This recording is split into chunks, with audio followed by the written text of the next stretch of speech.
하나님 말씀은 역대하 16장 1절부터 14절까지 우리 교독하겠습니다.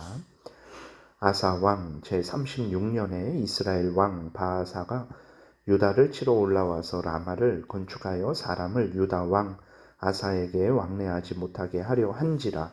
아사가 여호와의 전 곡간과 왕궁 곡간에 은금을 내어다가 다메섹에 사는 아람 왕 베나닷에게 보내며 이르되, 내 아버지와 당신의 아버지 사이에와 같이 나와 당신 사이에 약조하자.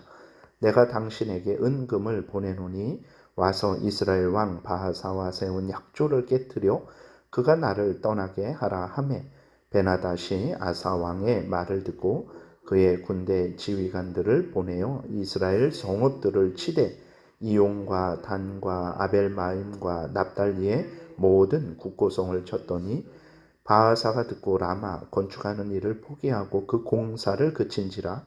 아사 왕이 온 유다 무리를 거느리고 바하사가 라마를 건축하던 돌과 제목을 운반하여다가 게바와 미스바를 건축하였더라. 그때에 선견자 하나니가 유다 왕 아사에게 나와서 그에게 이르되, 왕이 아람 왕을 의지하고 왕이 하나님 여호와를 의지하지 아니하였으므로 아람 왕의 군대가 왕의 손에서 벗어났나이다. 구스 사람과 룸 사람의 군대가 크지 아니하며 말과 병거가 심히 많지 아니하도이까. 그러나 왕이 여호와를 의지하였으므로 여호와께서 왕의 손에 넘기셨나이다. 여호와의 눈은 온 땅을 두루 감찰하사 전심으로 자기에게 향하는 자들을 위하여 능력을 베푸시나니, 이 일은 왕이 망령되이 행하였은즉 이후부터 왕에게 전쟁이 있으리이다 하매, 아사가 노하여 선견자를 옥에 가두었으니 이는 그의 말에 크게 노하였음이며, 그때에 아사가 또 백성 중에서 몇 사람을 학대하였더라. 아사의 처음부터 끝까지의 행적은 유다와 이스라엘 열왕기에 기록되니라. 아사가 왕이 된 지 39년에 그의 발이 병들어 매우 위독하였으나 병이 있을 때에 그가 여호와께 구하지 아니하고 의원들에게 구하였더라. 아사가 왕 위에 있은 지 41년 후에 죽어 그의 조상들과 함께 누움에 다윗성에 자기를 위하여 파두었던 묘실에 무리가 장사하되 그의 시체를 법대로 만든 각양향 재료를 가득히 채운 상에 두고 그것을 위하여 많이 분향하였더라. 아멘. 기도드리겠습니다. 살아계신 하나님 감사합니다. 이 시간에 하나님의 말씀을 전하고 듣습니다. 성령께서 역사하셔서 성경을 통해서 알려주시는 하나님의 뜻을 잘 깨달아 알게 도우시고, 또 하나님이 알려주시는 대로 잘 믿고 따르는 복된 신앙생활 하게 도우소서 감사드리고 예수님 이름으로 기도드렸습니다. 아멘. 오늘 본문에서는 이제 그 15장에서와는 정반대로 아사의 실패에 대한 내용이 기록되어 있습니다. 그러니까 아직까지 하나님을 의지하게 될 때의 승리를 보여주었다면, 오늘 본문을 통해서는 이제 하나님을 의지하지 않을 때의 실패를 보여주는 것입니다. 그리고 하나님을 의지하되 끝까지 항상 의지할 것을 하나님께서 하나님의 택한 백성들에게 가르치시는 그러한 내용입니다. 하나님을 경외하는데 전심으로 하나님을 경외했던 아사 왕은 그러한 하나님의 은혜를 받아서 20년 동안 평안을 누렸어요. 그런데 아사 왕이 20년 동안 평안을 누리고 그 후에 이제 시험에 빠지게 됩니다. 하나님을 의지하는 것을 포기하고 사람을 의지하게 돼요. 아사 왕 36년에 이스라엘 왕 바하사가 유다를 공격했을 때 아사 왕은 이전과 같이 하나님을 의지하지 않습니다. 누구를 의지하냐면 아람 왕 베나닷을 의지해요. 그래서 성전과 왕궁의 은금을 모아서 아람 왕 베나닷에게 보내고 그 북이스라엘 바하사를 좀 몰아내 달라라고 이렇게 요구를 하는 거예요. 그러니까 마치 우리 남북이 있고 그 다음에 중국이 있는 그러한 형세인데, 이제 북한이 우리를 그 38선 휴전선에서 공격을 하니까 이제 어떻게 하냐면 북한 위쪽에 있는 중국에게 북한을 공격해 달라 이렇게 말을 하는 거예요. 그렇게 되니까 이제 그 유다를 공격했던 바하사 왕이 이제 다시 이렇게 아람의 그 접경지대로 가서 이제 그것을 수비를 하게 되는 거죠. 그래서 이 아사 왕은 군사적 외교적으로 보면 큰 이득을 얻습니다. 그러니까 남유다의 군대도 죽지 않아요. 그리고 침공한 북이스라엘을 몰아냈어요. 그리고 아람과의 동맹을 견고히 했습니다. 그래서 이후로도 북이스라엘이 함부로 남유다를 침공하지 못하는 외교적으로 군사적으로 아주 큰 유익을 얻어냅니다. 그런데 하나님은 전혀 기뻐하시지 않으세요. 그래서 하나님은 어떻게 하시냐? 선견자 하나니를 아사 왕에게 보내십니다. 그리고 아사 왕이 하나님을 의지하지 않고 사람을 의지한 것에 대해서 책망하시고 이후로 전쟁이 있을 것을 선언하세요.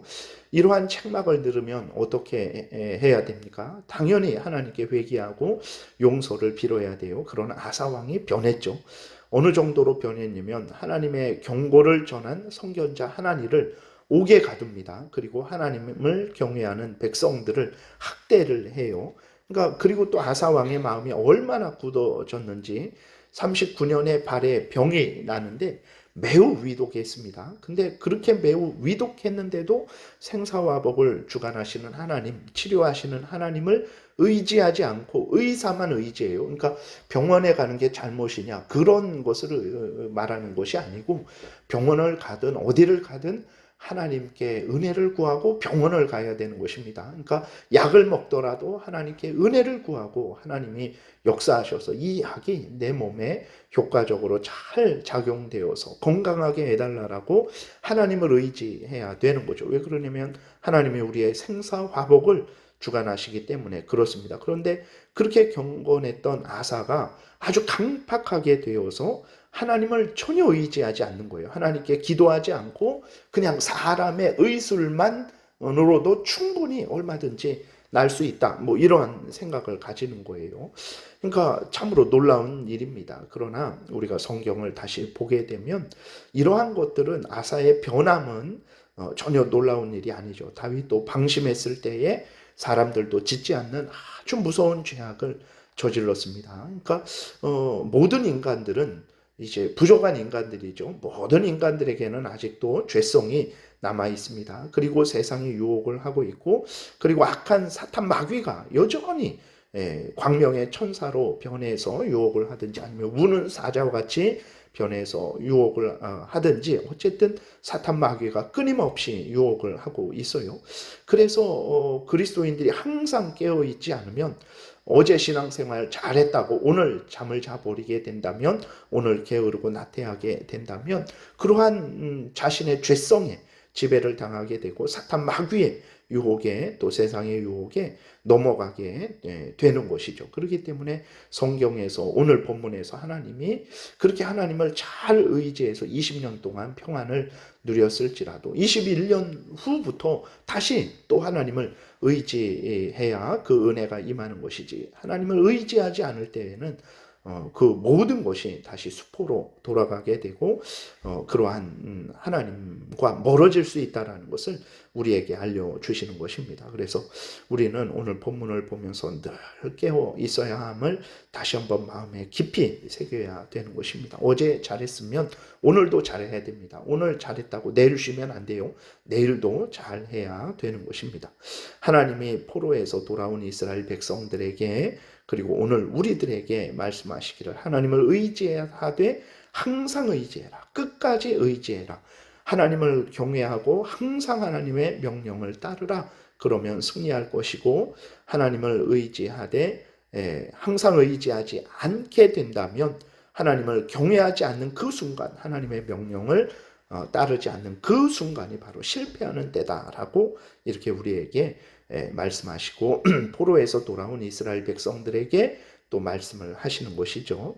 하나님을 항상 의지해야 되겠습니다. 끝까지 의지해야 되겠습니다. 항상 하나님을 경외하고 항상 하나님의 명령대로 항상 살아가는 복된 신앙생활을 해야 됩니다. 천국 갈 때까지, 주님이 또 이 땅에 오실 때까지 우리는 항상 하나님만 바라보고 하나님의 명령을 따라 한결같이 신앙생활 해야 되겠습니다. 기도드리겠습니다. 살아계신 하나님 아버지 감사합니다. 오늘도 은혜를 내려주셔서 감사합니다. 항상 하나님이 성경에서 알려주시는 대로 어제도 오늘도 내일도 주님 앞에 나아갈 때까지 항상 성경에서 알려주시는 대로 믿고 따르게 도우소서 감사드리고 예수 그리스도의 이름으로 기도드렸습니다. 아멘.